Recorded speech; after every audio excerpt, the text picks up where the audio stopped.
Good morning, everyone. My name is Don K. Preston. I am the president of Preterist Research Institute of Ardmore, Oklahoma. This is video number 25 in our study of 1 Corinthians chapter 15 and the resurrection. We've been taking a casual look at what Paul says in 1 Corinthians 15, 20 and following. And I really want to focus this morning on the significance. Now, I've already touched on it, but you just got to catch the power of the significance of what Paul says in verse 20 and following, where he says, "But now Christ has become the first fruit of those who had fallen asleep." I have asked the question, what does first mean? Because this is incredibly significant.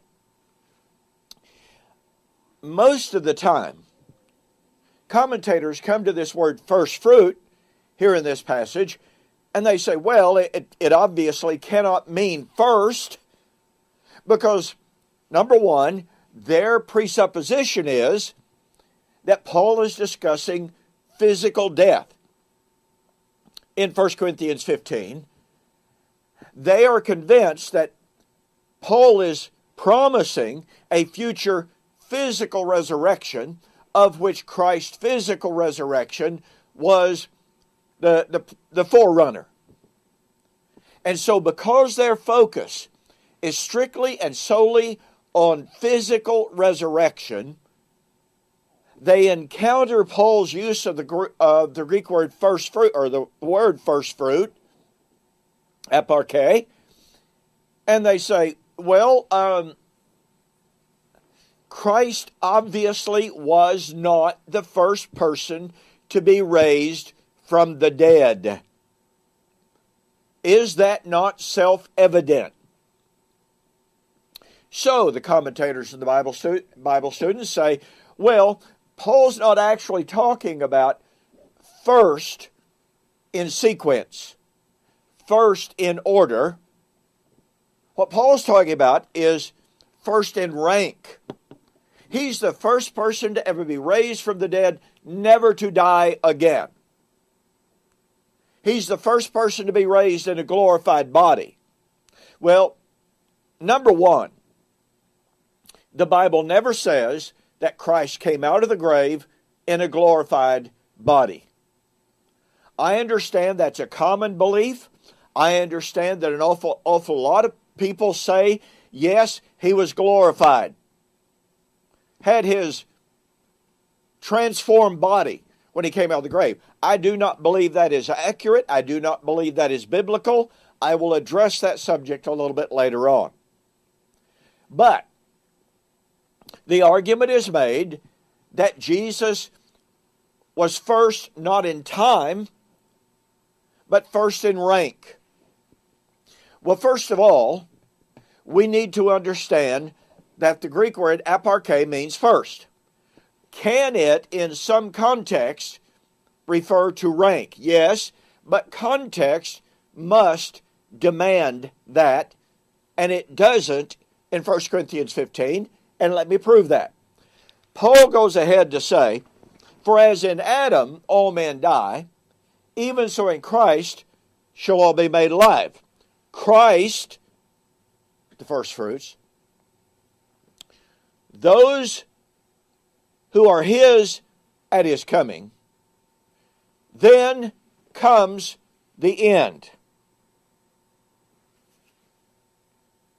Did you catch that? Christ, the first fruit. Let me read it. As in Adam all men die, even so in Christ shall all be made alive, each one in his own order. Christ first fruits. Afterward, those who are Christ at his coming, then comes the end. Now, it's important for you to understand that we have a very distinctive order of Greek words. And we have a very distinctive word. Each in his own order. This is from the Greek word tagma. and it means arrangement. And I have lying in front of me here the Exegetical Dictionary of the New Testament by Balls and Schneider. And I could drag almost any lexicon off the rack, and it would say the same thing. That Paul is discussing sequence of events because we have a couple of factors here. Number one, tagma itself means sequence of events. It is not a word that fundamentally denotes rank or order. Now, it means rank in the sense of the order of rank, not in importance, but in order of arrangement. Here's the first, here's second, here's third, here's fourth, etc. Tagma indicates order of arrangement. That's one of the very first keys. It's not rank.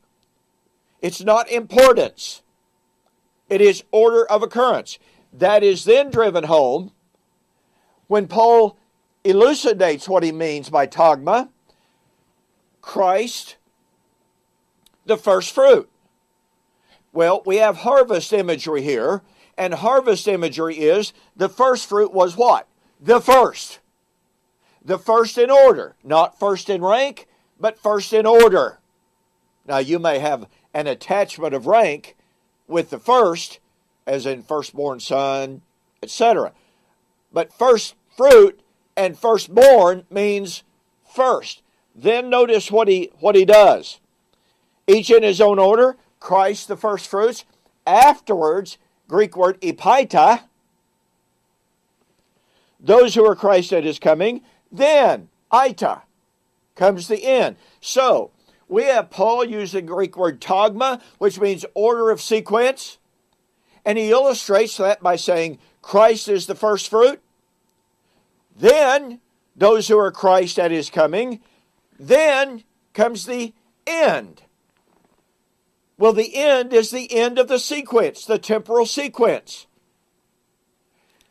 Now look, folks, this is absolutely devastating to the traditional view of resurrection. Absolutely, 100% falsifies the traditional view of 1 Corinthians chapter 15. Because like I said, folks, this is devastating to the traditional view of 1 Corinthians 15. Look, if you want a study of the harvest imagery and Christ as the first fruit, you need to get a copy of my book, Who is This Babylon? You know, Revelation 14 talks about the harvest. The time of the harvest had arrived. Matthew 13, time of the harvest. John the Baptizer, time of the harvest.